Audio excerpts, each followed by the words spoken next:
Everyone, it's me Anjali Verma and आज हम कर रहे हैं करंट इलेक्ट्रिसिटी वाला चैप्टर। सो सबसे पहले तो कुछ बहुत बेसिक सी चीज़ें हैं कि करंट क्या होता है। तुम्हें पता है करंट को हम आई से रिप्रेजेंट करते हैं, I is equals to Q upon T. And अगर हम इसकी यूनिट की बात करें तो इसकी यूनिट हो जाएगी एम्पियर। क्यू क्या है, हमारा चार्ज है जिसकी यूनिट होती है कूलम। तो coulomb per second is ampere. ठीक है, तो ये तो काफ़ी बेसिक सी चीज़ें हैं। करंट दो तरह के हो सकते हैं, स्टीडी एंड वेरिएबल। जिनकी वैल्यू जो है वो कांस्टेंट रहेगी उसको हम स्टीडी कह देंगे विद रिस्पेक्ट टू टाइम।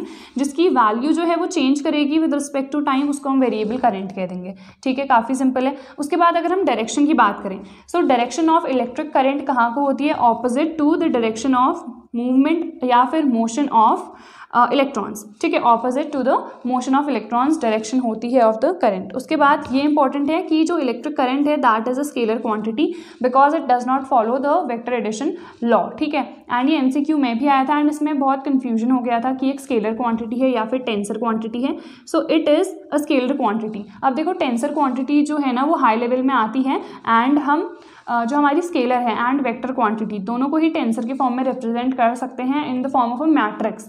तो अभी के लिए करंट इलेक्ट्रिसिटी जो है वो स्केलर क्वांटिटी होती है, ये याद रखना। ठीक है, आई होप समझ में आ गया होगा। अगर रीजन आता है तो because it does not follow the vector addition law. हमने देखा इसकी डायरेक्शन है करंट इलेक्ट्रिसिटी की that is opposite to the motion of electrons, but still it is considered a scalar quantity because वो वेक्टर एडिशन लॉ को फॉलो नहीं करता है। ठीक है, I hope it is clear.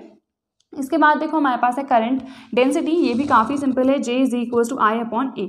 जे होती है हमारी करंट डेंसिटी, तो हम इसे रेशियो कह सकते हैं between the current and the cross sectional area, जहाँ पे से भी वो करंट फ्लो हो रहा है। ठीक है, उसके बीच का जो रेशियो है उसको हम करंट डेंसिटी कहते हैं। तो यूनिट क्या हो जाएगी, एम्पियर पर मीटर स्क्वायर। एंड अगर थीटा एंगल बन रहा है तो J is equals to I upon A cos theta. अब देखो यहाँ पे से तुम्हें क्लियरली पता चल रहा होगा कि जो जे है that is a vector quantity.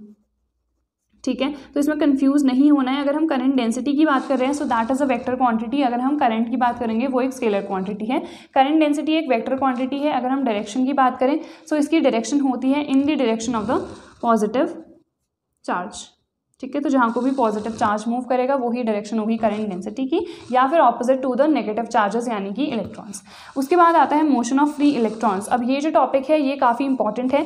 तो देखो सबसे पहले हमें पता है अगर हम किसी भी ऑब्जेक्ट की बात कर रहे हैं, कोई भी मटेरियल हम ले रहे हैं, उसमें बहुत सारे फ्री इलेक्ट्रॉन्स होंगे।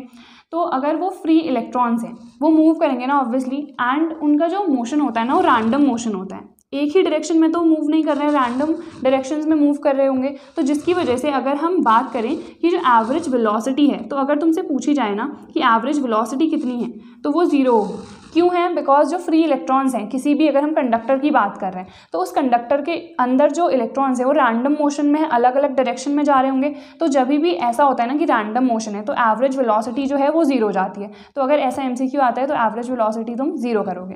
ठीक है, उसके बाद एक आता है रिलैक्सेशन टाइम।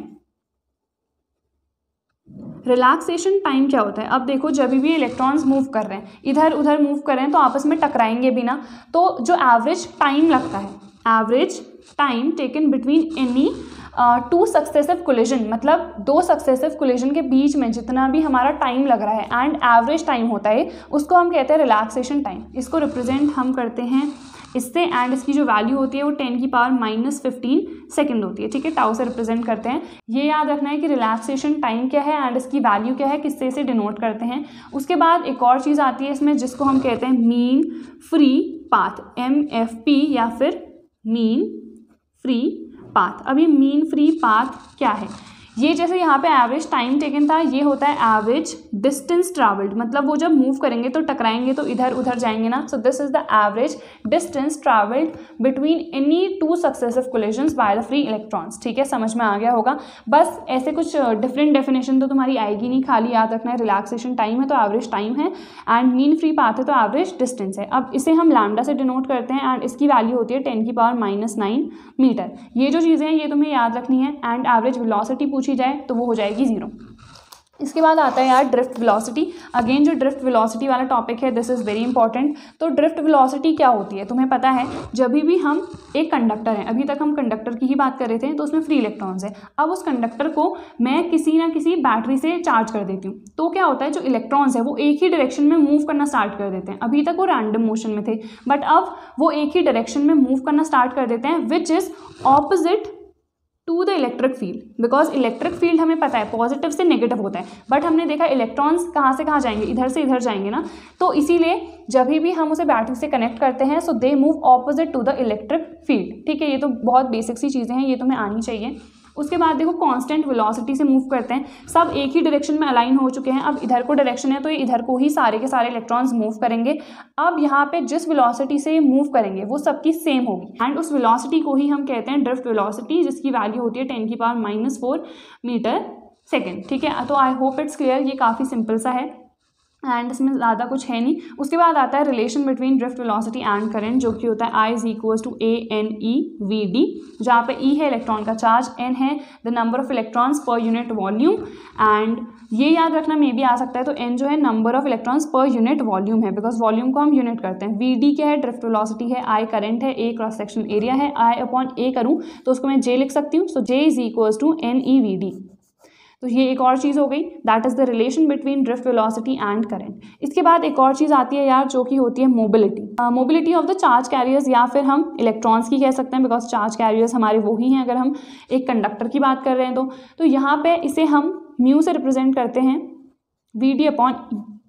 ये जो म्यू है this is the mobility. Mobility का मतलब क्या होता है, कितना मोबाइल है वो, मोबाइल यानी कि कितना ईजिली फ्लो कर रहा है। सो मोबिलिटी का मतलब ये है कितने ईज से वो फ्लो कर पा रहा है। It is a property to see how quickly an electron moves. ठीक है, या फिर इसे हम इस फॉर्म में भी डिफाइन कर सकते हैं, the ratio between the drift velocity and the electric field, तो उसको हम क्या कह रहे हैं, मोबिलिटी कह रहे हैं। अब यहाँ पे इसकी यूनिट भी हो जाएगी, तो इसकी यूनिट होती है मीटर पर सेकेंड एंड इसकी यूनिट होती है न्यूटन पर कूलम। तो एक यूनिट तो ये हो सकती है, या फिर मीटर पर सेकेंड, एंड ई को हम किस फॉर्म में लिख सकते हैं, V पर meter, because we know E = V/D, तो यहाँ पे से मैं ये भी लिख सकती हूँ, तो मीटर स्क्वायर पर वोल्ट सेकेंड, या फिर ये आपकी यूनिट हो जाएगी। तो मे बी यूनिट्स भी आती हैं बहुत बार, तो यूनिट्स भी आप इस तरह से देख सकते हो कि क्या क्या यूनिट आएगी। तो आई होप इतना तो आपको क्लियर हो गया होगा एंड ये काफ़ी सिंपल सा है। देन इसके बाद वी हैव रेजिस्टेंस, तो रेजिस्टेंस तो काफ़ी सिंपल है, R = V/I, एंड अगर हम ओम्स लॉ की बात करें तो वो होता है I is directly proportional to V। सो ये एक बहुत कंफ्यूजिंग टॉपिक है ओम्स लॉ वाला। सो हमारी बुक्स में ना generally V is directly proportional to I लिखा होता है, जो कि करेक्ट नहीं होता है, because the potential difference it never depends upon the current flowing through it, but the current flowing through any conductor depends upon the potential difference which is applied between the ends of the conductor. So this is correct, but अगर हम Ohm's law की बात करें तो या तो आप उसे इस वे में डिफाइन कर सकते हो कि if the physical conditions are kept constant then the electric current is directly proportional to the potential difference applied between the ends of the conductor, और you can say that the ratio between the potential difference and the current is a constant term, जिसको हम कहते हैं resistance. तो resistance basically है क्या, नाम से ही पता चल रहा है, रेजिस्ट करना यानी कि अपोज करना। सो जो भी अपोजिशन लगता है इलेक्ट्रॉन्स के फ्लो में, इलेक्ट्रॉन्स ईजिली मूव कर रहे हैं बट उसे कोई चीज़ रोक रही होगी, तो उसी को हम कहते हैं रेजिस्टेंस। एंड जनरली ये होता है due to the other electrons, क्योंकि वो आपस में टकराएंगे तो उसकी वजह से रेजिस्टेंस होता है, या फिर मेनली होता है प्रोटॉन्स की वजह से, यानी कि जो आपके पॉजिटिव चार्जेस हैं। ठीक है, तो यहाँ पे यूनिट आपको पता है ओम होती है, या फिर हम क्या कह सकते हैं वोल्ट पर एम्पियर। तो अगर हम कंडक्टर्स की बात करें तो उसमें रेजिस्टेंस कम होती है, बिकॉज जो इलेक्ट्रॉन्स है वो ईजिली फ्लो हो रहे हैं, या फिर जो हमारा करंट है वो ईजिली फ्लो हो रहा है उसमें। एंड अगर हम बात करें इंसुलेटर्स की, तो इंसुलेटर्स की रेजिस्टेंस बहुत ज़्यादा हाई होती है। ठीक है, बाकी डायमेंशन वगैरह तो आ ही जाएगा। एक और फॉर्मूला इसका होता है R = ρ×L/A, इसको हम कहते हैं स्पेसिफिक रेजिस्टेंस या फिर रेजिस्टिविटी, एंड यहाँ पे से इसका फॉर्मूला क्या आ जाएगा R×A/L। ठीक है, तो यहाँ पे हमने देखा तीन चीज़ों पे डिपेंड कर रही है। सबसे पहले नेचर पे डिपेंड करती है, देन नेचर यानी कि किस टाइप का है, जैसे अभी हमने देखा ना कि इंसुलेटर की रेजिस्टेंस ज़्यादा होगी एंड कंडक्टर की कम होगी, तो नेचर पे डिपेंड कर रही है। देन लेंथ पे डिपेंड कर रही है, एंड जो क्रॉस सेक्शनल एरिया है इसके इन्वर्सली प्रोपोर्शनल है। एंड यहाँ पे अगर इससे रिलेटेड कोई भी न्यूमेरिकल तुम्हारा आता है ना, तो यहाँ पे एक चीज़ ध्यान रखना कि जो वॉल्यूम है दैट रिमेन्स कॉन्स्टेंट, तो उससे तुम्हारे जो भी न्यूमेरिकल्स वगैरह हैं वो सॉल्व हो जाएंगे अगर रेजिस्टेंस से रिलेटेड आते हैं। बाकी जो कॉम्बिनेशन ऑफ रेजिस्टेंस है वो तो आई थिंक डिलीट हो चुका है, बट स्टिल वो काफ़ी सिंपल सा है, देख लेंगे। एंड कई बार ऐसा होता है कि डिलीटेड पोर्शन से या फिर हाई लेवल पोर्शन से भी क्वेश्चंस आ जाएं, तो हम सारी चीज़ें देख लेंगे, उसकी दिक्कत नहीं है। ओम्स लॉ आई होप समझ में आ गया होगा। ओम्स लॉ के लिए तुम्हें पता होगा, अगर हम ग्राफ प्लॉट करते हैं बिटवीन I एंड V, तो वो हमेशा एक स्ट्रेट लाइन आती है, एंड ये उन कंडक्टर्स के लिए है जो कि ओम्स लॉ को फॉलो करते हैं। अगर एक स्ट्रेट लाइन नहीं आ रही है ना, विच मीन्स मीन्स वो एक नॉन ओमिक कंडक्टर है, यानी कि ओम्स लॉ को फॉलो नहीं कर रहा है। जैसे डायोड, ट्रायोड, ये सब जब आप सेमीकंडक्टर्स में पढ़ोगे तो वो ओम्स लॉ को फॉलो नहीं करते हैं एंड उनका एक स्ट्रेट लाइन ग्राफ नहीं आता है, ठीक है, उनका थोड़ा सा कर्व बन जाता है वहाँ पे। तो आई होप ये सारी चीज़ें तो आपको समझ में आ गई होगी।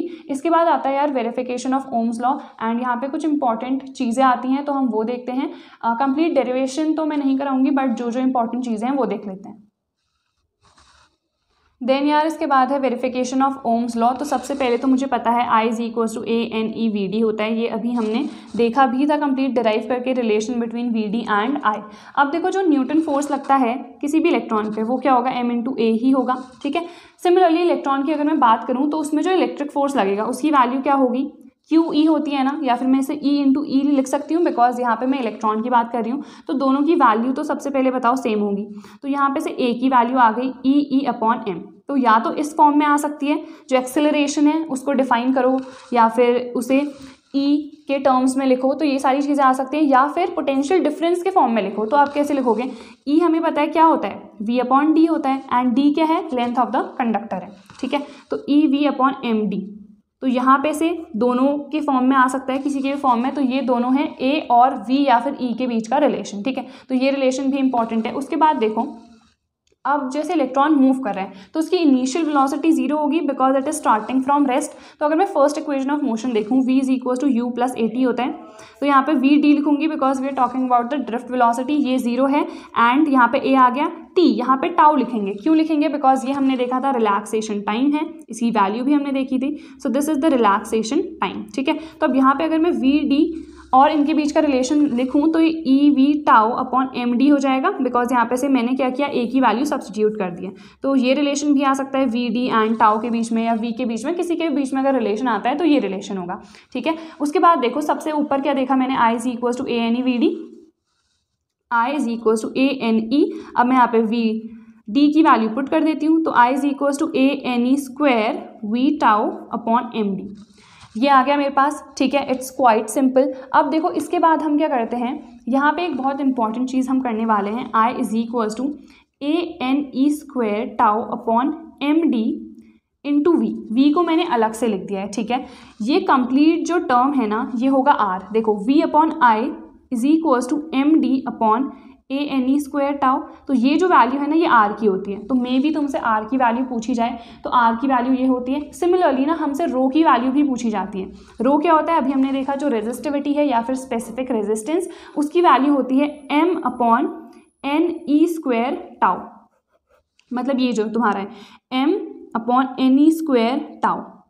तो ये जो है ये वैल्यू होती है रो की, ठीक है। तो आई होप ये तुम्हें समझ में आ गया होगा, काफ़ी सिंपल है, but again this is very important. Also जो टेम्परेचर डिपेंडेंस होता है, जैसे हमें पता है अगर हम टेम्परेचर को बढ़ाते हैं तो अगर हम रेजिस्टेंस की बात करें तो वो हमेशा क्या होती है, इंक्रीज़ हो जाती है, ठीक है। एंड कंडक्टिविटी ऑब्वियसली घट जाएगी, तो रेजिस्टेंस ना हमेशा इंक्रीज़ होती है। तो ये रिलेशन जो हमने डिराइव कर रखा है ना ये वाला, इसी से जो भी सारी चीज़ें हैं वो हम क्लियरली देख सकते हैं। सो ये बहुत ज़्यादा इंपॉर्टेंट डेरिवेशन अभी हमने करा है। इसमें जो जो चीज़ें हैं जो मैंने हाईलाइट कर रखी हैं वो देखनी है तुम्हें, ये सारी चीज़ें तुम्हें याद होनी चाहिए। कंप्लीट वैल्यू R की है एंड ये वाली जो वैल्यू है ये रो की है। अगर तुमसे सिग्मा की वैल्यू पूछी जाए जो कि हमारी होती है इलेक्ट्रिक कंडक्टिविटी, तो ऑब्वियसली इसका ऑपोजिट होता है, तो NE square tau upon M, तो उसका क्या हो जाएगा, रेसिप्रोकल हो जाएगा। सिमिलरली कंडक्टेंस पूछे जाए तो इसका रेसिप्रोकल कर दोगे तो तुम्हें कंडक्टेंस मिल जाएगी। तो आई होप ये सारी चीज़ें तुम्हें समझ में आ गई होंगी। इसके बाद हम आगे के टॉपिक्स करते हैं। अब देखो यार अगर हम रेजिस्टिविटी की बात कर ही रहे हैं तो ये 4 टॉपिक आते हैं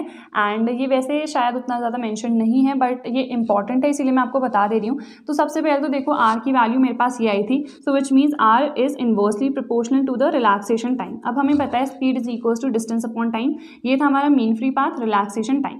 सो अगेन मुझे यहाँ पे क्या दिख रहा है, टाउ की वैल्यू क्या है, लैम्डा अपॉन VRMS, ठीक है। तो यहाँ पे मैं क्या लिख सकती हूँ, R is directly proportional to इसका reciprocal which means VRMS upon lambda. So जो रेजिस्टेंस है that is directly proportional to the VRMS value. VRMS क्या होती है, root mean square value of the velocity of electrons, ठीक है। तो इसके डायरेक्टली प्रोपोर्शनल है एंड ये डायरेक्टली प्रोपोर्शनल होता है टेम्परेचर के। तो टेम्परेचर जैसे मेरा बढ़ रहा है तो क्या होगा, टेम्परेचर इंक्रीज कर रहा है, ये वैल्यू इंक्रीज होगी, हेंस मेरी रेजिस्टेंस भी इंक्रीज होगी। तो अगर हम बात करें मेटल्स की तो टेम्परेचर बढ़ाने पे दिस इंक्रीजेस, ठीक है, ये समझ में आ गया। एलॉय की बात करें तो एलॉय में भी जो वैल्यू है वो हमेशा इंक्रीज होती है, बट जो इंक्रीज होता है that is much smaller as compare to the metals, ठीक है। सेमीकंडक्टर्स और इलेक्ट्रोलाइट्स, अब अगर हम इन दोनों की बात करते हैं ना और तुमसे पूछा जाता है क्या कि इनकी रेजिस्टिविटी इंक्रीज करती है या डिक्रीज करती है विद इंक्रीज इन टेम्परेचर, तो दोनों की ही जो वैल्यू है ना वो डिक्रीज करती है with increase in temperature. I hope समझ में आ गया होगा। ये दोनों जो है ये डेरिवेशन करके भी मैंने बता दिया है, ये दोनों जो है इनकी वैल्यू इंक्रीज होती है, इन दोनों की वैल्यू अगर हम रेजिस्टिविटी की बात करें with increase in temperature their value decreases। तो I hope this particular thing is clear to you। इसके बाद यार कुछ इंपॉर्टेंट चीज़ें हैं, अभी जैसे हम ओम्स लॉ ही पढ़ रहे हैं तो वहीं पे से एक और इम्पॉर्टेंट डेरिवेशन तुम्हारा आता है जो कि है sigma into E is equals to J. J क्या थी हमारी, अभी हमने देखा था कि जो हमारी करंट डेंसिटी है ये है हमारा इलेक्ट्रिक फील्ड एंड ये सिग्मा क्या है हमारा इलेक्ट्रिक कंडक्टिविटी। तो अभी हमने देखा था कि सिग्मा इलेक्ट्रिक कंडक्टिविटी है, तो यहाँ पे से सिग्मा की वैल्यू क्या आ गई, जे अपॉन ई में लिख सकती हूँ। Sigma is equal to 1 upon rho होता है बिकॉज दोनों इन्वर्स पे चलते हैं, so rho is equal to क्या आ गया, ई बाय जे। तो ये क्वेश्चंस भी तुमसे आ सकते हैं, इस टाइप के फॉर्मूलाज भी आ सकते हैं, तो इसीलिए मैं ये बता रही हूँ। तो ये सारी चीज़ें भी तुम डेफिनेटली देख लेना। बाकी आई होप सारी चीज़ें तुम्हें पता होंगी कि G is equal to 1 upon R होता है एंड सीमेंस यूनिट कब आती है, तो ये सारी चीज़ें ना तुम्हें पता होनी चाहिए। जैसे ये है, तो यहाँ पे अगर हम कंडक्टेंस की बात करते हैं तो कंडक्टेंस की वैल्यू या फिर यूनिट ये हो जाएगी, ठीक है। इसको या तो हम MHO मोह लिखते हैं या फिर इसको क्या लिखते हैं, सीमेंस लिखते हैं, ठीक है। तो ये सारी चीज़ें तुम्हें आनी चाहिए। तो आई होप ये तो हमने जितना भी करा है ये क्लियर है। तो अगर हम एनर्जी की बात कर रहे हैं तो if you talking about the energy, तो हमें पता है कि W V is equals to क्या होता है, W बाय Q। तो W क्या हो जाएगा, V इंटू Q। Q क्या होता है, I इंटू T। तो वर्क कितना आ गया, V into IT and this work done gets converted into the energy. तो एनर्जी का फॉर्मूला हमारा डायरेक्ट ये हो सकता है एंड डिटेल में तो यार इतना देखने की जरूरत नहीं है, बाकी फॉर्मूलाज तुम यहीं से डिराइव कर सकते हो because R is equals to V upon I है, तो V क्या हो जाएगा IR, तो I square RT and similarly E is equals to V square upon RT। तो ये जो भी चीज़ें हैं ना ये तो काफ़ी सिंपल सी हैं। वर्क डन का भी यही होता है और एनर्जी का भी। हीट में थोड़ा सा डिफरेंस आ जाता है अगर हम हीट की बात करते हैं because we know heat is equals to work upon 4.2 calorie, या फिर ये आपको पता होगा कि जूल और कैलोरी इसमें हम कैसे चेंज करते हैं। तो 1 कैलोरी में होते हैं 4.2 जूल, तो इसीलिए 1 जूल में कितना हो जाएगा, 1 अपॉन 4.2 कैलोरी। तो जब भी हम वर्क डन को चेंज कर रहे हैं तो हम डिवाइड कर दे रहे हैं। तो अगर हम हीट के फॉर्मूले की बात करें तो कितना हो जाएगा, VIT upon 4.2 calorie. So this is the main difference between electric heat and energy. Energy की यूनिट है जूल, हीट की होती है कैलोरी। तो कैलोरी एंड जूल में रिलेशन ये है एंड ये तुम्हारा थर्मोडाइनमिक्स में भी तुमने पढ़ा होगा, तो ये रिलेशन होता है एंड हेंस जो तुम्हारा फॉर्मूला है ना वो ये आ चुका है। तो आई होप ये क्लियर होगा तुम्हें। उसके बाद यार इलेक्ट्रिक पावर होता है द रेट ऑफ डिसिपेशन, ठीक है। पावर वही होती है P is equal to W by T, the work done in unit time या फिर एनर्जी डिसिपेशन जो हो रहा है तुम्हारा, एंड इसे हम किस में डिनोट करते हैं, वॉट में, ठीक है। ये इसकी यूनिट है एंड किलो वॉट भी होती है। 1 किलोवाट में कितने होते हैं, 1000 वॉट होते हैं। 1 किलोवाट आर की अगर हम बात करेंगे तो वो होती है इलेक्ट्रिक एनर्जी की यूनिट, ये तुम्हें पता होना चाहिए। इसकी वैल्यू होती है 3.6 इंटू 10⁶ जूल एंड अगेन ये कमर्शियल यूनिट है, इसको हम यूनिट भी कहते हैं, ठीक है। एंड ये सारी जो चीज़ें हैं ये इंपॉर्टेंट है तुम्हारी। एंड इसके बाद हॉर्स पावर, वैसे तो ये काफ़ी सिंपल सी चीज़ें हैं बट कई लोग छोड़ देते हैं। तो हॉर्स पावर, एक हॉर्स पावर में 746 वॉट होता है। तो ये सारी जो चीज़ें हैं ना ये तुम्हें आनी चाहिए। अब यार इसमें एक और चीज़ आ जाती है कि अगर 40 वॉट एंड 220 वोल्ट किसी भी बल्ब में लिखा है या किसी भी अप्लायंस में लिखा है तो इसका क्या मतलब होता है। वैसे तो ये बेसिक चीज़ें हैं जो तुमने क्लास 10th में भी पढ़ी होंगी एंड वैसे अभी MCQ के फॉर्म में नहीं आएगा बट स्टिल मैं बता दे रही हूँ कि 220 वोल्ट अगर पोटेंशियल डिफरेंस अप्लाई कर रहे हैं हम, तो जो भी वो बल्ब है या फिर जो भी तुम्हारा अप्लायंस है, 40 वॉट का क्या मतलब है, 40 जूल पर सेकेंड, यानी कि 40 जूल एनर्जी वो डिसिपेट कर रहा है पर सेकेंड। तो यही इसका मतलब होता है सिंपल। एंड इसको हम क्या कहते हैं, यूनिट, एंड इसी को हम बोर्ड ऑफ ट्रेड यूनिट भी कह देते हैं, ठीक है। तो अगर तुमसे आता है बोर्ड ऑफ ट्रेड यूनिट इसे कहते हैं एंड मान लो यूनिट कह दिया, कमर्शियल यूनिट कह दिया and all of these above option तुम्हें दे दिया है तो ऑल ऑफ दी अबव होगा because is a board of trade unit भी हम कहते हैं। बाकी इसके बाद जो कलर कोडिंग सिस्टम है वो तुम्हारा कट गया है। देन इसके बाद आता है तुम्हारा सुपर कंडक्टर्स। तो सुपर कंडक्टर्स हम देख लेते हैं। इसके बाद जो भी इंपॉर्टेंट टॉपिक्स हैं वो मैं बताती जाऊंगी, तो ये सारी चीज़ें ना डेफिनेटली कर लेना। अब देखो इसके बाद आता है तुम्हारा सुपर कंडक्टर्स। तो अभी हमने देखा कि अगर हम टेम्परेचर को इंक्रीज़ कर रहे हैं तो हमारी जो रेजिस्टेंस है वो भी इंक्रीज़ हो रही है, बट अगर मैं टेम्परेचर को डिक्रीज़ करूँ तो ऑब्वियसली मेरी रेजिस्टेंस भी डिक्रीज़ होगी ना। तो अगर मैं टेम्परेचर को इतना कम कर दूँ कि उसकी जो रेजिस्टेंस है वो ज़ीरो हो जाए, तो अब उसमें कोई रेजिस्टेंस ही नहीं है ना।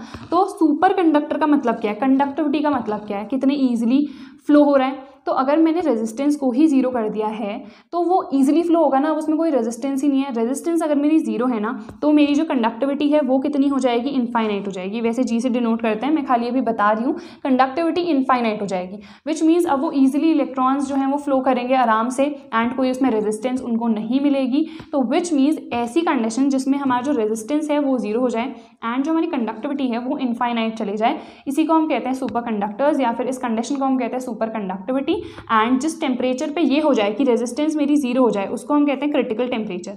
अब देखो हमें पता है कि अर्थ पे इतना कम टेम्परेचर लाना पॉसिबल नहीं है, इसीलिए फिलहाल के लिए सुपर कंडक्टर्स बनाना पॉसिबल नहीं है, बट अगर ये बन जाए सो that would be very much helpful, because देखो करंट जो है बिना किसी एनर्जी लॉस के फ्लो करेगा, तो ये बहुत ज़्यादा हेल्प करेगा कैलकुलेशन वर्क में एंड बहुत ज़्यादा स्ट्रॉन्ग इलेक्ट्रिक और मैग्नेटिक फील्ड क्रिएट किया जा सकता है सुपर कंडक्टर की हेल्प से।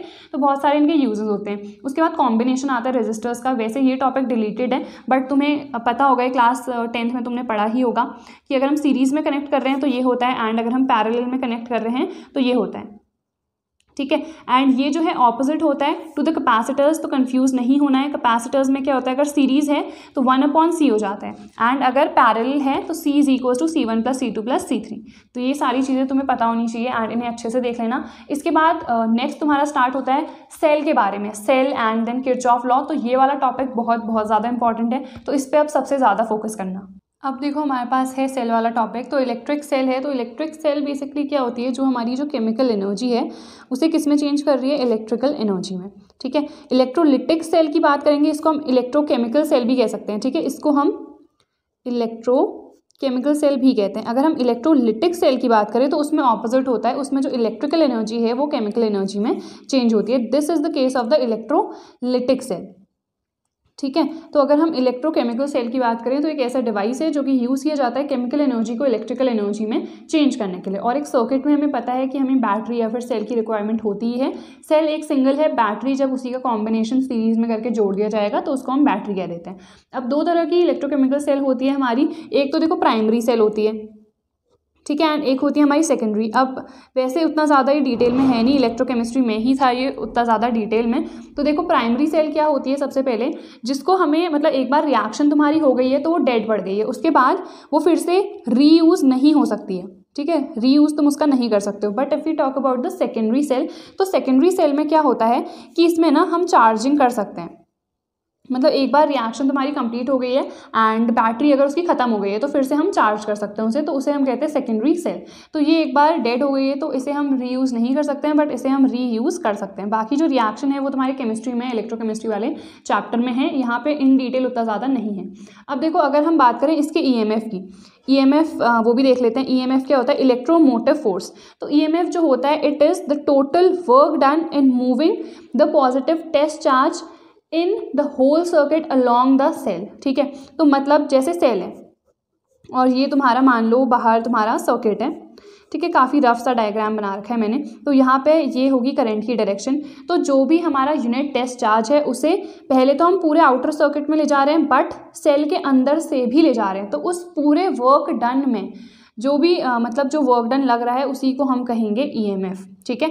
एंड आता है एक टर्मिनल पोटेंशियल डिफरेंस। तो टर्मिनल पोटेंशियल डिफरेंस क्या होता है ना, कि इसमें भी हम वर्क डन की ही बात करते हैं, बट यहाँ पे सिर्फ एक्सटर्नल वर्क को हम काउंट करते हैं। मतलब जो ये आउटर वाला सर्किट है, सपोज मान लो इन दोनों पॉइंट्स के बीच का मुझे टर्मिनल पोटेंशियल डिफरेंस निकालना है। सो एक डेफिनेट है ना यहाँ पे कि मुझे आउटर सर्किट में, इसको हम कहते हैं आउटर सर्किट, ये होगा हमारा इनर सर्किट, बिकॉज यहाँ पे भी एक रेजिस्टेंस होती है जिसको हम डिनोट करते हैं स्मॉल r से, जो कि इंटरनल रेजिस्टेंस होती है किसकी, उस पर्टिकुलर सेल की।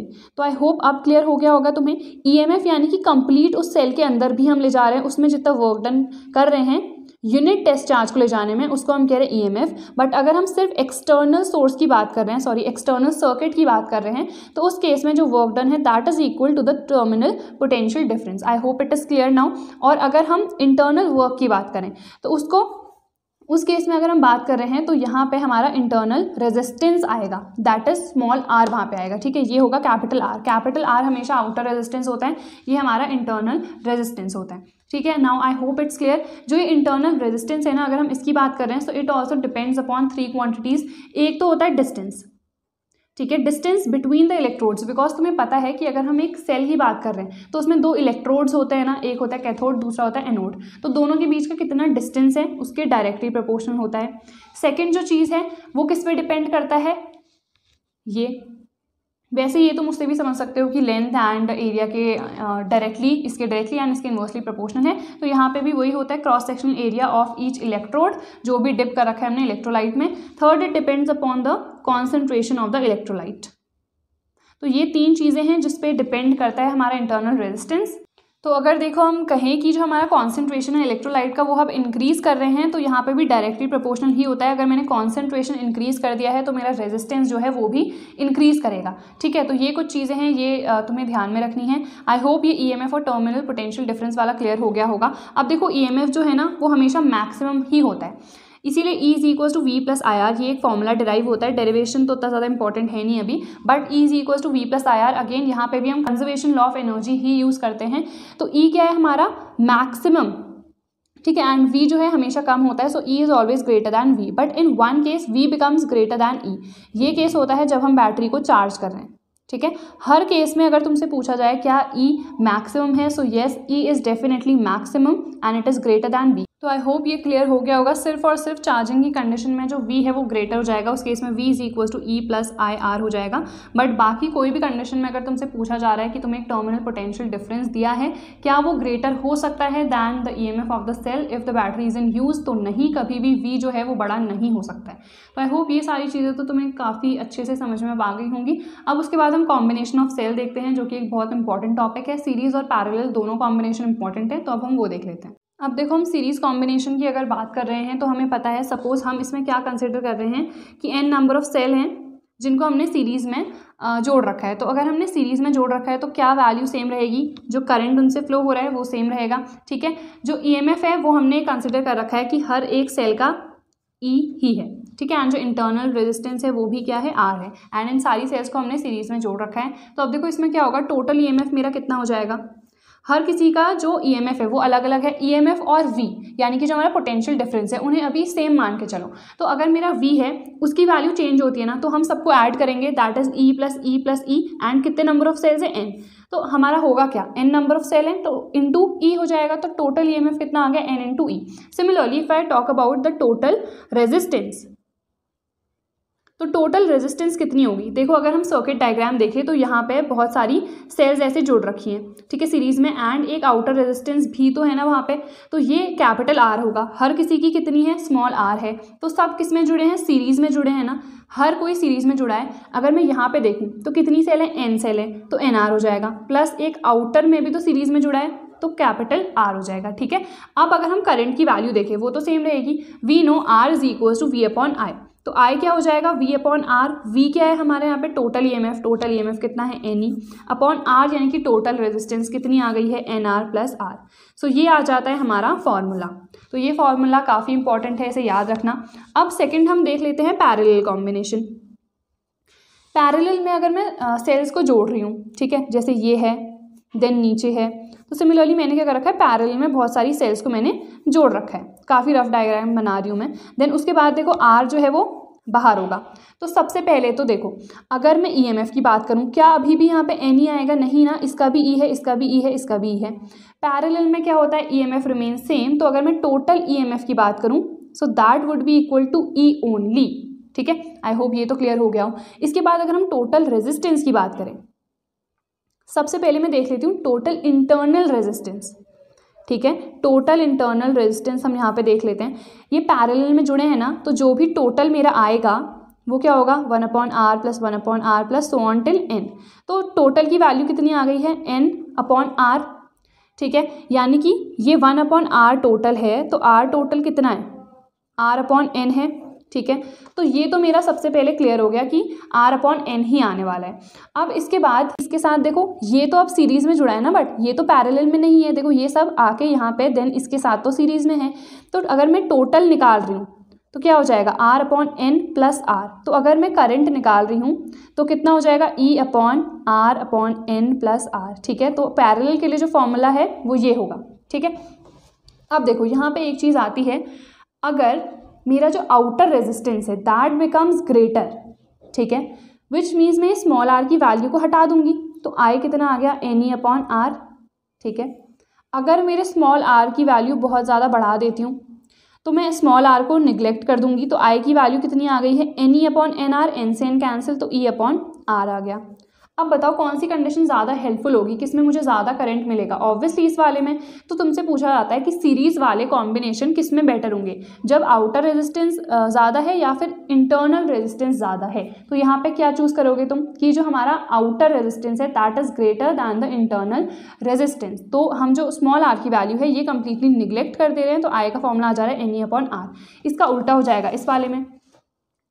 यहाँ पे ये फॉर्मूला है। अब मैं क्या करूँगी कि R को बहुत बड़ा कर देती हूँ। ठीक है, R को अगर मैंने बहुत बड़ा कर दिया है तो ये वैल्यू मेरी हट गई अब। ठीक है, जो N की वैल्यू है वो हट गई, तो वैल्यू कितनी आ गई E/R। बट अगर मैं कह रही हूँ स्मॉल आर बहुत बड़ा है तो स्मॉल आर की वैल्यू ऐसी रहेगी, ये वैल्यू हट जाएगी, तो अगेन यहाँ पे आई कितना आ जाएगा E/R/N, यानी कि NE/R। तो यहाँ पे दोनों आई होप तुम्हें समझ में आ गए होंगे कि अगर मैं पैरेलल में बात कर रही हूँ सो बेनिफिशियल किस कंडीशन में है, जब इंटरनल रेजिस्टेंस जो है वो बहुत ज़्यादा है as compare to this, but here the beneficial condition is that the outer resistance is very much greater than the internal resistance. तो I hope this is clear. थोड़ा सा इसमें आज I am not at all well and already मैं 3 sessions ले चुकी हूँ, सो मेरी तबीयत थोड़ी सी ख़राब है, सो आई होप एडजस्ट कर लेना तुम लोग। बाकी सीरीज़ और पैरेलल वाला आई होप तुम्हें समझ में आ गया होगा। इसके बाद हम नेक्स्ट चीज़ करते हैं। Now look we have the Kirchhoff's laws. तो हमें पता है 2 लॉ होते हैं। फर्स्ट लॉ को हम क्या कहते हैं, जंक्शन रूल, एंड ये क्या स्टेट करता है, sigma is equal to 0 which means the algebraic sum of the current is always equal to 0। ठीक है, तो ये अगर जंक्शन पे मीट करें, जंक्शन रूल क्यों कह रहे हैं, एक जंक्शन पे अगर मीट कर रहे हैं तो उस पर्टिकुलर पॉइंट पे जो एल्जेब्रिक सम है वो हमेशा 0 होगा। अब ऐसा 0 क्यों होगा, देखो जो भी करंट एंटर कर रहे हैं, मान लो ये I1 है, I2 है, I3 है, जो उस जंक्शन पे एंटर कर रहे हैं उनको तो हम पॉजिटिव लेते हैं, बट जो बाहर निकल रहे हैं उनको हम क्या लेते हैं, नेगेटिव लेते हैं। ठीक है, तो ये आई होप तुम्हें समझ में आ गया होगा। जैसे I4 है, I5 है, अब हम इसे कैसे लिख सकते हैं, हमने कहा कि it is always equal to 0, तो जो अंदर एंटर कर रहे हैं उनको तो हम पॉजिटिव ले रहे हैं, जो बाहर निकल रहे हैं उनको हम नेगेटिव ले रहे हैं। ठीक है, तो इट इज़ इक्वल टू 0। अब देखो I1 plus I2 plus I3 is equal to I4 plus I5। Obviously ये हमें पता है कंजर्वेशन लॉ ऑफ चार्ज पे ये बेस्ड है, जितना चार्ज एंटर करेगा उतना चार्ज ही तो बाहर भी आएगा ना उस पर्टिकुलर जंक्शन से। तो ऑब्वियसली ये काफ़ी सिंपल है कि एल्जेब्रिक सम जो है दैट इज इक्वल टू 0, जो एंटर कर रहे हैं पॉजिटिव लो, जो बाहर निकल रहे हैं उनको नेगेटिव लो। ठीक है, काफ़ी सिंपल है ये। तो सेकंड में बहुत लोगों को कन्फ्यूजन हो जाती है जिसको हम लूप रूल कहते हैं। तो यहाँ पे हम लूप लेते हैं। जैसे ये मैंने फिगर बना रखा है, यहाँ पे एक रेजिस्टेंस R1 है, R2 है, यहाँ पे I1 करंट फ्लो हो रहा है, I2 यहाँ पे I3, ये R3 रेजिस्टेंस है। तो 2 लूप बन रहे हैं ना यहाँ पे। तो सबसे पहले तो स्टेटमेंट क्या होता है, the algebraic some of the change in the potential, this is the change in the potential, is equal to the multiplication or the sum of the multiplication of the current and the resistance, and which is further always equal to 0। समझ में आ गया होगा कि अगर मैं change, because ये del भी लिखा है, तो चेंज इन द पोटेंशियल की अगर मैं बात कर रही हूँ, या फिर आप EMF भी ले सकते हो, तो अगर मैं इसकी बात कर रही हूँ अराउंड अ क्लोज्ड लूप, ठीक है, तो it is always equal to 0 which is further equal to the sum of the multiplication of I and R। अब देखो हम इसे करेंगे कैसे, ये लूप 1 है, ये लूप 2 है, तो यहाँ पे ये करंट की डायरेक्शन तो हमें पहले से गिवन है। ये जो बैटरी है इसका EMF E1 हो गया, इसका E2 हो गया। अब देखो लूप की डायरेक्शन मैंने इस फॉर्म में ली है, इस डायरेक्शन में ली है, विच मीन्स देखो अब क्या होगा, अगर लूप की भी डायरेक्शन यही है, करंट की भी डायरेक्शन यही है, तो मैं क्या लूँगी, -I1 प्लस R1। ठीक है, अब ये बहुत अलग अलग मेथड होते हैं, लोग कैसे करते हैं। अगर आपको ये मेथड समझ में आती है इससे करो, कोई और मेथड समझ में आती है तो उसी से करना। डोंट चेंज योर मेथड, जिस भी मेथड से आता है अभी वही करो। ठीक है, तो अगर यहाँ पे सेम डायरेक्शन है तो मैं नेगेटिव लेती हूँ। अब इसी लूप में ये भी तो है। अब देखो लूप की क्या डायरेक्शन है, इधर को, देखो ऐसे आ रहा है ना, विच मीन्स इधर को डायरेक्शन है। करंट कहाँ को मूव कर रहा है, इधर को, ऑपोजिट हो गई ना, तो अब यहाँ पे प्लस आ जाएगा, प्लस I2 R2। ठीक है, अब हम क्या करते हैं, यहाँ पे अगर मैं सेम यहीं पे E1 और E2 भी ले लूँ, तो देखो इसमें क्या है, नेगेटिव से कहाँ जा रही है, ये पॉजिटिव में जा रही है, तो यहाँ पे E1 लूँगी। अब अगर यहाँ पे देखो लूप की डायरेक्शन पॉजिटिव से नेगेटिव टर्मिनल पे जा रही है, तो उस केस में मैं माइनस लूँगी। या फिर you can learn it the other way also, कि अगर इस तरह से तुमने लिया है तो तुम उस साइड पे भी ले सकते हो, जैसे इट इज़ इक्वल टू ना, तो ये E2 माइनस E1 ही हो जाएगा ऑब्वियसली। तुम किसी भी मेथड से, तुम्हें समझ में जिससे भी आ रहा है ना वैसे कर सकते हो। मुझे इसी मेथड से समझ में आता था तो मैं इसी मेथड से करती थी। अब बाकी ये तुम्हारा आ गया।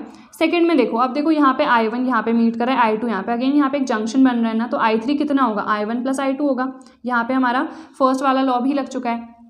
अब यहाँ पे हम कैसे करेंगे, देखो यहाँ पे लूप की डायरेक्शन ये है, करंट की डायरेक्शन भी ये है, तो यहाँ पे क्या आ जाएगा, माइनस I3 की वैल्यू ये है, minus I3 into R3, and देखो यहाँ पे नेगेटिव टर्मिनल से पॉजिटिव टर्मिनल पे जा रहा है, तो क्या आएगा, plus E2 is equals to 0। तो आई होप ये तो काफ़ी सिंपल है एंड काफ़ी इजीली तुम्हें समझ में आ गया होगा।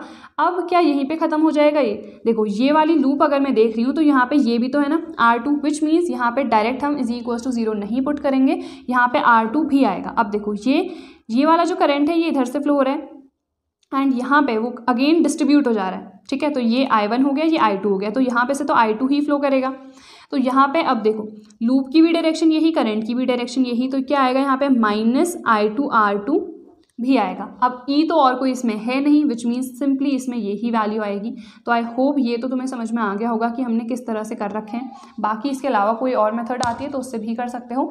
अब अगर हम आपसे पूछा जाए कि सेकेंड लॉ कौन से लॉ पे बेस्ड है, so it is based in the conservation law of energy, ठीक है। ये वाला कंजर्वेशन लॉ ऑफ चार्ज पे बेस्ड है और ये वाला कंजर्वेशन लॉ ऑफ एनर्जी पे बेस्ड है। तो आई होप ये तो तुम्हें काफ़ी अच्छे से क्लियर हो गया होगा। इसके बाद व्हीटस्टोन ब्रिज आता है तुम्हारा, वो इंपॉर्टेंट है, देन मीटर ब्रिज, पोटेंशियोमीटर, तो वो सब चीज़ें हम देखते हैं। अब यार अभी तक मुझे मेरे नोट्स नहीं मिल रहे थे बट अब मिल गए हैं, तो मैं इसी से काफ़ी अच्छे से एक्सप्लेन कर देती हूँ तुम्हें। तो सबसे पहले देखो व्हीटस्टोन ब्रिज। अब अगर तुम्हें नोट्स वगैरह चाहिए है ना तो ऑलरेडी सब कुछ अपलोडेड है। अगर तुम्हें कोई रिविजन के लिए नोट्स चाहिए हैं तो सारे ही नोट्स अपलोडेड हैं, जाके प्लेलिस्ट पे तुम सब चेकआउट कर सकते हो। अब देखो व्हीटस्टोन ब्रिज की अगर मैं बात करूँ, सबसे पहले इसका प्रिंसिपल क्या होगा, किरचॉफ लॉ, जो कि हमारा मेनली हम यहाँ पे सेकंड वाला ही यूज़ करते हैं, ठीक है, जो कि लूप रूल है। व्हीटस्टोन ब्रिज है क्या, एक पैरेललोग्राम टाइप का है जिसमें हमने 4 रेजिस्टर्स फिट कर रखे हैं, ठीक है। एंड इसका जो डायगोनल है वहाँ पे हमें गैल्वेनोमीटर फिट करते हैं। यहाँ पे डिफ्लेक्शन चेक करते हैं, हमेशा वो कितना आना चाहिए, हमेशा 0 ही आना चाहिए। जिस कंडीशन पे वो 0 नहीं है तो उसकी बैलेंसिंग की कंडीशन नहीं है, तब जाके हम वो फॉर्मूला नहीं लगाते हैं जो अभी हम डिराइव करने वाले हैं। बट जब भी ये डिफ्लेक्शन 0 शो करे तब जाके ही हम वो फॉर्मूला लगाते हैं। एंड S जो है अननोन रेजिस्टेंस है एंड हमें अननोन रेजिस्टेंस की वैल्यू मिल जाती है।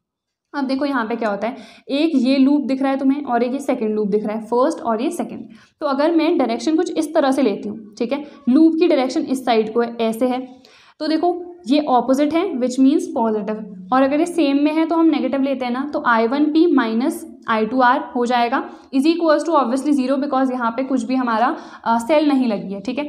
सिमिलरली अगर मैं इधर देखूँ तो लूप की डायरेक्शन अगर मैं अगेन इसी फॉर्म में ले रही हूँ तो ये दोनों ऑपोजिट हैं, तो I1Q, और अगर मैं इधर से जाऊँ तो इन दोनों की डायरेक्शन क्या है, सेम है, तो इसीलिए यहाँ पे नेगेटिव ले लेंगे। तो I1Q minus I2 S is equals to कितना हो जाएगा, 0। अब ये तुम्हें यहाँ पे देखने को मिल जाएगा, wait let me just do it properly, ठीक है। तो ये मैंने तुम्हें बता दिया था किरचॉफ के सेकंड लॉ से। तो यहाँ पे से मेरी फर्स्ट इक्वेशन ये बन गई, ठीक है। अगेन मेरी जो सेकंड इक्वेशन है वो ये है। अब देखो यहाँ पे डेल V भी तुम लिख सकते हो या फिर सिंपली E भी लिख सकते हो, क्योंकि EMF ही हम कैलकुलेट कर रहे होते हैं, ठीक है। अब देखो दोनों इक्वेशन को अगर मैं डिवाइड कर दूँ तो I1 से I1 कट गया और I2 से I2 कट गया, तो P/Q is equals to R/S, यही होता है हमारा व्हीटस्टोन ब्रिज का जो फॉर्मूला है। एंड इससे जो ये अननोन रेजिस्टेंस है S, ये हम कैलकुलेट कर सकते हैं। इसके बाद आता है मीटर ब्रिज, जो कि बहुत बहुत इंपॉर्टेंट है। मीटर ब्रिज देखो ये कुछ इस तरह का फिगर होगा। मीटर ब्रिज है यानी कि जो वायर हम इसमें यूज़ करते हैं, देखो A और C, इन दोनों के बीच में ही वो वायर फिट की जाती है और ये 1 मीटर लॉन्ग होती है, यानी कि 100 सेंटीमीटर इसकी लेंथ होती है। अब देखो 2 L शेप के स्ट्रिप्स हैं यहाँ पे, उसके बाद इन दोनों के बीच में D जो एक रेक्टेंगुलर स्ट्रिप है वो हमने यहाँ पे फिट कर रखी है। D और ये A के इस पॉइंट के बीच में रेजिस्टेंस बॉक्स लगाया जाता है। यहाँ पे S यानी कि जो अननोन रेजिस्टेंस है, जो भी वायर है जिसकी रेजिस्टेंस तुम्हें फाइंड करनी है बेसिकली, वो यहाँ पे लगा देते हैं।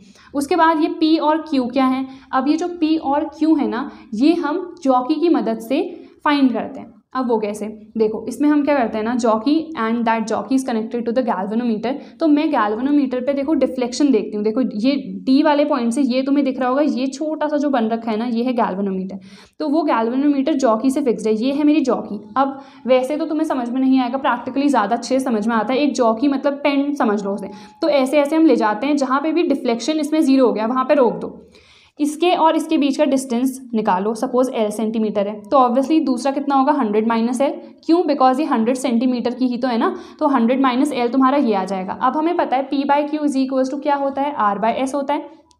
P ये है, Q ये है एंड R क्या है, यहाँ रेजिस्टेंस बॉक्स से ना कोई भी एक रेजिस्टेंस तुम निकाल लो, वो ही तुम्हारी रेजिस्टेंस होगी R यानी कि, ठीक है। और यहाँ पे S क्या है, जो भी तुम्हें फाइंड करनी है अननोन। अब देखो एक क्वेश्चन ये आता है कि ये जो वायर है किसकी बनी होती है, तो ये मैंगनीन एक एलॉय होता है उसकी बनी होती है, वो सब चीज़ें मैंने यहाँ पे लिख रखी हैं। अब देखो वर्किंग क्या है इसकी एग्जैक्टली, तो देखो इसमें अभी हमने कहा ना कि P/Q is equals to R/S, तो ये थी P की वैल्यू।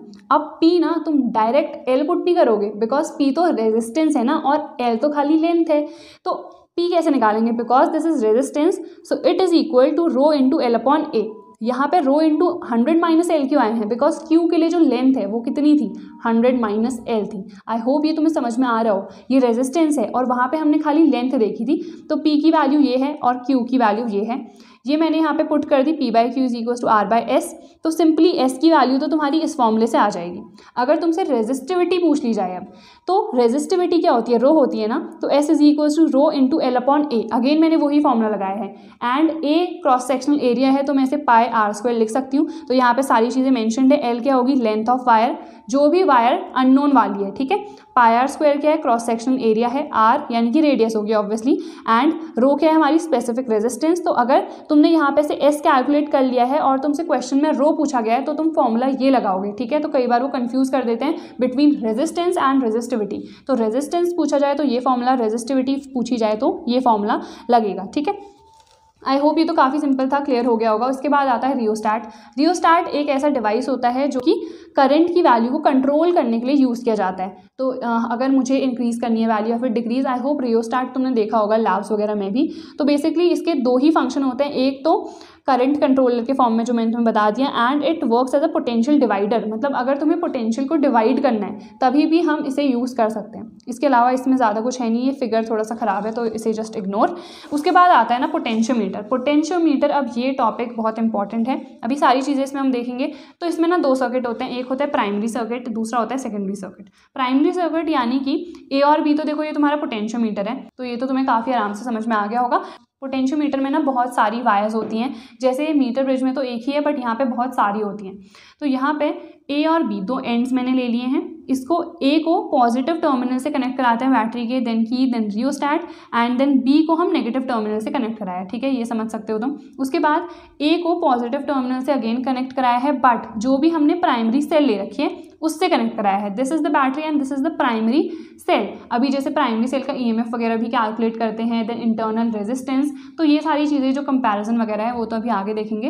देन इस वाले सर्किट में हम क्या करते हैं कि गैल्वेनोमीटर लगाते हैं और जॉकी से कनेक्ट करते हैं। जॉकी से क्यों कनेक्ट करते हैं, बिकॉज जॉकी की मदद से हम क्या निकालते हैं, null point, null deflection point. अभी हमने देखा ना जहाँ पे गैल्वेनोमीटर जो है जीरो डिफ्लेक्शन शो करेगा, उसी पॉइंट को हम कहते हैं नल डिफ्लेक्शन पॉइंट, ठीक है। तो प्राइमरी सर्किट ये है, सेकेंडरी सर्किट ये है। आई होप ये क्लियर है।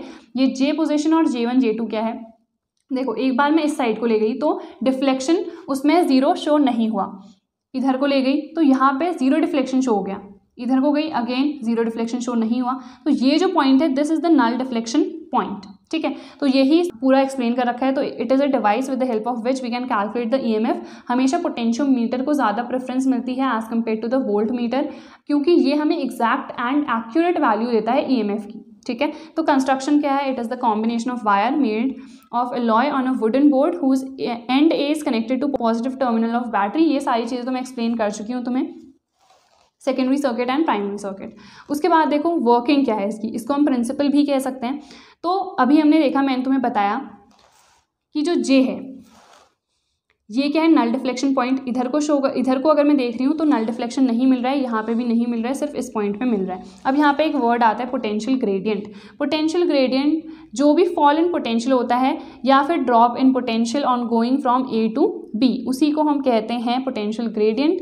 The potential drop across unit length of wire, it is called potential gradient. Fall in potential भी कह सकते हो, पोटेंशियल ड्रॉप भी कह सकते हो। अब टीचर ने हमें उस टाइम पे जो लिखाया होगा हमने वो ही लिखा है, बट डेफिनेशन तुम किसी के भी फॉर्म में लर्न कर सकते हो। V/L ये जो चीज़ है ये है हमारी पोटेंशियल ग्रेडियंट, बस इतना समझ लो, ठीक है। अब उसके बाद क्या होता है, देखो ये तो मैंने बता दिया, इस पॉइंट पे मुझे डिफ्लेक्शन मिलेगा। तो अब हम जो ईएमएफ है उसे कैसे कैलकुलेट करेंगे ये अब हम देखते हैं। तो देखो के जो है हमारा पोटेंशियल ग्रेडियंट है v/l, मैंने तुम्हें बताया। तो यहाँ पे से मैं v = k × l लिख सकती हूँ। E = v+IR, ये फॉर्मूला अभी हमने देखा था। नल डिफ्लेक्शन है तो करंट तो जीरो होगा, क्योंकि गैल्वेनोमीटर अगर डिफ्लेक्शन ही शो नहीं कर रहा है तो उस पॉइंट से करंट ही फ्लो नहीं हो रहा है, तो I तो जीरो हो गया। तो E = v आ गया ना, मतलब जो भी तुम्हारे वहाँ पे वैल्यू है, जो भी तुम्हें v की वैल्यू मिल रही है, यानी कि k × l तुम्हें मिल रहा है, वो ही उसका EMF है। समझ में आया किस तरह से, क्या इसका प्रिंसिपल है, कैसे हमें कैलकुलेट करना है। मेन जो चीज़ है ना कि नल डिफ्लेक्शन पॉइंट पे कोई करंट फ्लो नहीं हो रहा है। अगर कोई करंट ही फ्लो नहीं हुआ तो जो भी v की वैल्यू मुझे वहाँ पे मिल रही है वो ही EMF है। ठीक है, I hope now it's clear. उसके बाद सेंसिटिविटी का मतलब क्या होता है कि कितनी एक्यूरेट रीडिंग वो दे रहा है। एक्यूरेट रीडिंग, अब देखो इसका क्या मतलब है कि एक इस पॉइंट पे मुझे नल डिफ्लेक्शन पॉइंट मिल गया, अगर मैं इससे थोड़ा सा भी दूर चल गई, मतलब जस्ट उसके बगल पे भी चली गई ना, तो बहुत लार्ज डिफ्लेक्शन मुझे देखने को मिलता है गैल्वेनोमीटर में। यही होती है सेंसिटिविटी। चाहे मैं ये है नल डिफ्लेक्शन पॉइंट, इससे थोड़ा सा दूर भी चल जाऊँ ना और बहुत ज़्यादा डिफ्लेक्शन आता है गैल्वेनोमीटर में, तो उसे हम कहते हैं सेंसिटिविटी। ठीक है, increasing the sensitivity of potentiometer, value of potential gradient is decrease, यानी कि जो के है, जो के की वैल्यू है उसको हम कम कर देते हैं, या फिर जो हमारी लेंथ है उसको हम इंक्रीज कर देते हैं। ठीक है, ये दो चीज़ें हैं जिससे हम पोटेंशियोमीटर की सेंसिटिविटी को इंक्रीज कर सकते हैं। अब देखो नेक्स्ट जो चीज़ है, comparing the EMF of any two cell. तो वैसे तो यार इतनी चीज़ें डिटेल में मत देखो, बिकॉज इससे रिलेटेड ज़्यादा क्वेश्चंस नहीं आएंगे। तो E1/E2 = L1/L2, ये डिराइव्ड फॉर्मूला है जिसकी हेल्प से तुम दोनों के EMF को कैलकुलेट कर सकते हो। मेरे हिसाब से ज़्यादा डिटेल में इसे मत देखना, ये खाली तुम्हारा फिगर है कि क्या क्या चीज़ें हमने कनेक्ट करा रखी हैं।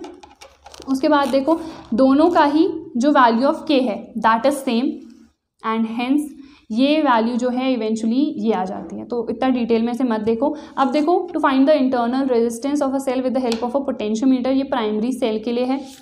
तो प्राइमरी सेल के लिए जो फॉर्मूला है ना इवेंचुअली वो ये आ जाता है, दैट इज L1/L2 -1 × R। ठीक है, तो ये फॉर्मूला है जिसकी हेल्प से तुम कंपेयर कर सकते हो। ये इन डिटेल तुम्हारा नहीं है, अगर तुम चाहो तो मेरे नोट से ये सारी चीज़ें देख सकते हो। अदरवाइज़ आई वुड सजेस्ट कि ये टॉपिक छोड़ दो, बिकॉज इसमें ज़्यादा इन डिटेल नहीं आएगा। जो फॉर्मूलाज हैं वो डेफिनेटली लर्न कर लेना। ठीक है, उसके बाद आता है एमीटर, वोल्ट मीटर, गैल्वेनोमीटर। अब क्या क्या ये चीज़ें हैं, देन गैल्वेनोमीटर को हम एमीटर में कैसे चेंज करते हैं, वोल्ट मीटर में कैसे चेंज करते हैं, ये इंपॉर्टेंट है। एमीटर देखो, एमीटर क्या है, जो कि कैलकुलेट करता है करंट की वैल्यू को। ठीक है, ऑब्वियसली तो इसके लिए रेजिस्टेंस कितनी होनी चाहिए, ऑलमोस्ट जीरो होनी चाहिए, एंड करंट इनफाइनाइट, मतलब करंट ज़्यादा फ्लो होगा, और हमेशा एमीटर को सीरीज़ में जोड़ेंगे तभी जाके तो हमें आई की वैल्यू मिलेगी। ठीक है, उसके बाद वोल्ट मीटर की अगर हम बात करें तो volt meter potential difference calculate करने के लिए हम यूज़ करते हैं, हमें पता है हमेशा पैरेलल में जोड़ेंगे, बिकॉज पैरेलल में वी की वैल्यू सेम रहती है। इसके लिए रेजिस्टेंस बहुत ज़्यादा होता है, इसीलिए वी की वैल्यू भी इनफाइनाइट आती है। ठीक है, गैल्वेनोमीटर खाली डायरेक्शन रिप्रेजेंट करता है। This is the difference between a galvanometer and an ammeter, कि गैल्वेनोमीटर खाली डायरेक्शन बताता है करंट की, एंड एमीटर जो है उसकी एग्जैक्ट वैल्यू बताता है। ठीक है, null point, null deflection point निकालने के लिए ही हम जनरली यूज़ कर रहे हैं गैल्वेनोमीटर। ये क्वेश्चन इंपॉर्टेंट है, why is potentiometer called an ideal volt meter. तो इसलिए बिकॉज हमें पता है वहाँ पे हम नल डिफ्लेक्शन पॉइंट का यूज़ कर रहे हैं जहाँ पे कोई करंट फ्लो नहीं होता है। बट अगर देखो हम यहाँ पे इसकी बात करें, ये अगर हम पैरेलल में जोड़ रहे हैं तो थोड़ा करंट यहाँ से भी फ्लो होगा ना, तो विच मीन्स पोटेंशियल ड्रॉप होगा यहाँ पे, एंड हेंस मुझे एग्जैक्ट वैल्यू नहीं मिलेगी। यहाँ पे ऐसा कुछ नहीं हो रहा है, यहाँ पे देखो डायरेक्ट यहाँ पे फ्लो हो रहा है, तो एग्जैक्टली नल पॉइंट जहाँ पे भी था वहाँ पे मुझे EMF की वैल्यू एग्जैक्टली मिल गई। बट यहाँ पे क्या होता है, यहाँ पे ये आई डैश जो है, मतलब थोड़ा करंट यहाँ से भी फ्लो होगा, तो यहाँ पे भी क्या होगा, पोटेंशियल ड्रॉप हो जाएगा, तो एग्जैक्ट वैल्यू मुझे नहीं मिलेगी ना, थोड़ी सी कम वैल्यू मिलेगी। तो इसीलिए वोल्ट मीटर से ज़्यादा हम पोटेंशियोमीटर को प्रेफर करते हैं, बिकॉज वहाँ पे पोटेंशियल ड्रॉप नहीं हो रहा है। ठीक है, तो आई होप इट्स क्लियर। इसके बाद हम देख लेते हैं जो कन्वर्जन है of galvanometer into ammeter and volt meter. अब देखो, अगर मुझे गैल्वेनोमीटर को एमीटर में चेंज करना है तो फिगर कुछ इस तरह से है। ये हमारा गैल्वेनोमीटर है, इसके पैरेलल में हम शंट जोड़ते हैं। शंट क्या है, कॉपर की बेसिकली एक वायर है जिसकी रेजिस्टेंस बहुत कम होती है, वेरी लो रेजिस्टेंस। तो इसमें क्या होता है, then it gets converted into an ammeter. अब इसमें एग्जैक्टली हुआ क्या, क्या फॉर्मूला है वो भी देख लेते हैं। देखो यहाँ पे बिकॉज ये दोनों पैरेलल में जुड़े हैं, so the value of V that is the potential difference, it remain same ना। G क्या है, इसकी रेजिस्टेंस है, S इसकी रेजिस्टेंस है। तो हमें पता है क्या होता है, V is equal to I into R. So I into R is equals to, ये I यहाँ पे से ये है, IG क्या है, जो करंट गैल्वेनोमीटर से फ्लो हो रहा है, ऑब्वियसली कैपिटल नहीं सॉरी जो टोटल है वो I है, तो ऑब्वियसली यहाँ पे से I माइनस IG जाएगा इंटू S। ठीक है, अब मुझे यहाँ पे S की वैल्यू चाहिए, तो S क्या हो जाएगा, IG upon I minus IG into G। ठीक है, तो S की वैल्यू यहाँ पे हमारी आ गई है। हमें पता है देखो ये दोनों किस में जुड़े हैं, पैरेलल में, तो जो भी टोटल मेरी रेजिस्टेंस आएगी वो एमीटर की, वो कितनी होगी 1/G plus 1/S, that is GS S plus G। तो अगर मुझे RA निकालना है तो वो हो जाएगा GS upon G plus S या फिर S प्लस G। तो ये तो हो गया अगर मुझे उसकी रेजिस्टेंस निकालनी है कि रेजिस्टेंस ऑफ एमीटर कितनी है। और अगर मुझे निकालनी है कि इसकी रेंज कितनी होगी एमीटर की, तो वो कितनी होगी 0 to I एम्पियर, I यानी कि जितना भी करंट यहाँ पे से टोटल फ्लो हो रहा था। तो आई होप ये तो समझ में आ गया होगा। इसके बाद देख लेते हैं गैल्वेनोमीटर इंटू वोल्ट मीटर का कन्वर्जन।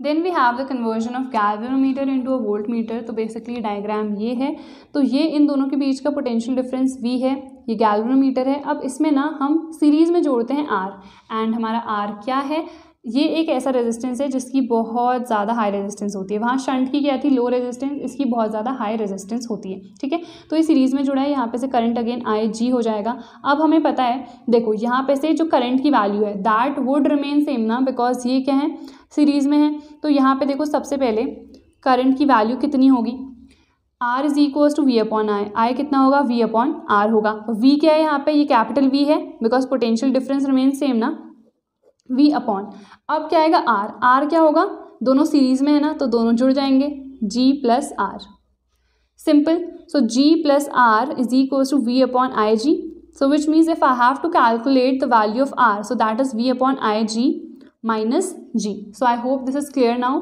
एंड अगर मान लो तुमसे पूछा जाता है कि जो रेजिस्टेंस है टोटल रेजिस्टेंस वोल्ट मीटर की वो कितनी होगी, तो वो कितनी होगी ऑब्वियसली G प्लस R। तो वहाँ पे हमने कैसे निकाला था, बिकॉज वो पैरेलल में जुड़े थे तो पैरेलल वाले फॉर्मूले से निकाल दिया था। यहाँ पे देखो ये सीरीज़ में है तो डायरेक्ट एडअप कर दिया, तो जो भी रेजिस्टेंस आएगी वोल्ट मीटर की that would obviously much more ना।